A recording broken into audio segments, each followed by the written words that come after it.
Praise the lord అండి. దేవుని దయ వల్ల మీరందరూ క్షేమంగా ఉన్నారని ఆశిస్తున్నాను. ఇప్పటి వరకు మనం మత్తయి సువార్త 17వ అధ్యాయము మొదటి 8 వచనాలు చదువుకున్నాం కదండి. ఇవాళ మిగిలిన కొన్ని వచనాలు చదువుకునే ముందు ఒక చిన్న ప్రేయర్ చేసుకుందామండి.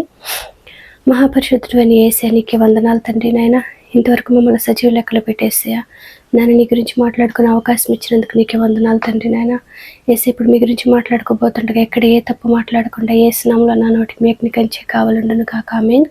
ఏ స్నామంలో మా అందరికీ నీ వాక్యాన్ని అర్థం చేసుకునే కృప కలుగును కాక ఆమేన్. ఏ స్నామంలో అడుగుచున్నాం తండ్రి ఆమేన్. ఇప్పటి వరకు మనం తెలుసుకున్నాం కదండి. యేసయ్య తన వెంట పేతురుని, యాకోబుని, యోహానుని తీసుకుని కొండ మీదకి వెళ్ళి అక్కడ రూపాంతరం పొంది ఏలియా ఇంకా మోషేతో మాట్లాడుతున్నప్పుడు ఇప్పుడు యేసయ్య వెంట వెళ్ళిన పేతురు, యాకోబు, యోహాను వారి మాటలని వింటున్నారు కదండి. యేసయ్య, ఏలియా ఇంకా మోషే ఎంతో ఇంపార్టెంట్ డిస్కషన్ చేసుకుంటున్న సమయంలో సైలెంట్గా ఉండకుండా పేతురు మధ్యలో ఏదో మాట్లాడాలని ప్రయత్నించినప్పుడు తండ్రి అయిన దేవుడు పేతురుని గద్దించినట్టుగా మనం చదువుకున్నాం కదండి.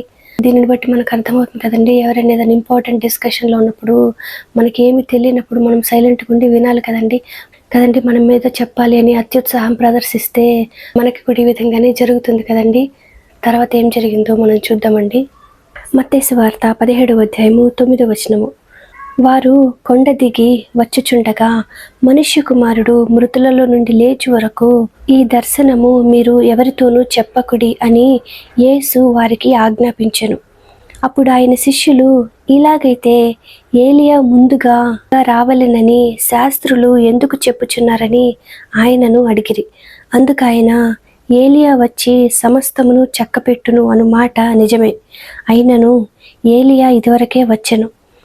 వారు అతనిని ఎరుగక తమకిష్టము వచ్చినట్టు అతని ఎడల చేసిరి. మనుష్య కుమారుడు కూడా అలాగే వారి చేత శ్రమలు పొందబోవచున్నాడని మీతో చెప్పుచున్నానెను. అప్పుడు ఆయన బాప్తిస్మమిచ్చి యోహానును గూర్చి తమతో చెప్పెనని శిష్యులు గ్రహించిరి కదండి. ఇక్కడ వేసే 2 విషయాలని చెప్పారు కదండి. ఒకటి బాప్తిస్మమిచ్చి యోహాను గురించి, ఇంకా ఫ్యూచర్లో యేసే కూడా ఎదుర్కోబోతున్న శ్రమల గురించి కూడా యేసే తన శిష్యులకి చెప్పారు కదండి. కానీ ఆయన శిష్యులు బాప్తిస్మమిచ్చి యోహాను కూర్చిన సంగతిని మాత్రమే గ్రహించారంట కదండి. అందుకని మనము వాక్యాన్ని చదివేటప్పుడు చదువుతున్న సంగతులన్నీ మనకు అర్థం కావాలంటే మనము పరిశుద్ధాత్మ సహాయము తీసుకోవాలి కదండి. పరిశుద్ధాత్మ దేవుడు మనకి ప్రతి విషయాన్ని కూడా అర్థమయ్యేటట్టు చేస్తారు కదండి. ఆ విధంగా పరిశుద్ధాత్మ సహాయం తీసుకొని పరిశుద్ధ గ్రంథం చదివిన ప్రతిదీ గ్రహించి దానికి అనుగుణంగా జీవించే కృప యేసు నామములో మనందరికీ కలుగును గాక ఆమేన్. యేసు నామములో మనందరికీ సమాధానం కలుగును గాక ఆమేన్. ఇప్పటి వరకు మనం చదువుకున్నాము మత్తయి సువార్త 17వ అధ్యాయము 9వ వచనం నుంచి 13వ వచనం వరకు వాక్యాన్ని అర్థం చేసుకునే కృప యేసు నామములో మనందరికీ కలుగును గాక ఆమేన్.